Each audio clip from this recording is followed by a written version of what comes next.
For the longest time, a lot of Democrats poo-pooed the whole idea of the lab leak. Dan Bongino never did. He is the host of the Dan Bongino Show, streaming daily on Fox Nation, and host of Unfiltered with Dan Bongino, a big hit on Saturday nights here on Fox News. Dan, good morning to you. Good morning. Good morning. Thanks for that promotion there. I appreciate it. It's been a real joy doing the show. It's great to have you as a part of the Fox family, of course. So what do you make of this, the way Joe Biden has evolved on the lab leak? Yeah, I love how they evolved from it was a total conspiracy and you're all wackos to then some mainstream media coverage gets out there where people finally wake up to the fact that this may be real the entire time, and now it's called an evolution. And that's not an evolution. What an evolution, Steve, would be is, hey, we don't have the information yet.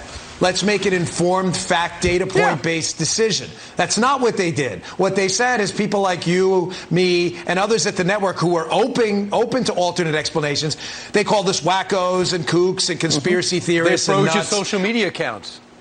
Lock people out of social media. So, again, to the leftists, let's not pretend that this was some kind of, we were just trying to wait and see. You weren't. And by the way, guys, the evidence was everywhere. I went through it on my Saturday night show on Fox. I went through it piece by piece in a 12-minute monologue.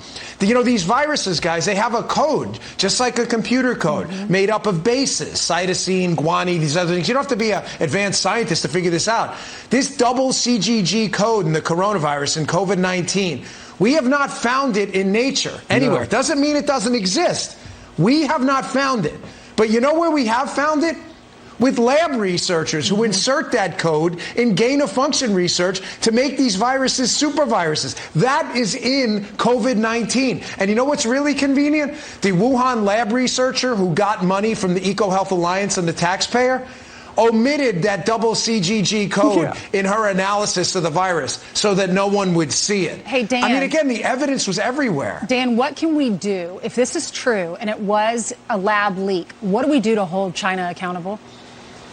We need to expand a Magnitsky-type sanction against Chinese government officials and their regime. It's what we've done against, Russian oligarchs who were involved in the killing of Magnitsky. I mean, you should not be allowed to have you or your kids anywhere in the country if you're part of a communist regime that unleashed this pandemic that killed millions of people. It would stop it right away. Guys, you got to remember, they send their kids to college here, too. Yeah. That's what's really going to hurt. They have bank accounts here, a lot of these people. Money, follow the money every single time. You want to sting? That would sting big time. Yeah, also, they become spies here, which is fascinating. And a lot of the private colleges want the Chinese money, so they're going to go to bat to make sure they're never banned from the campus.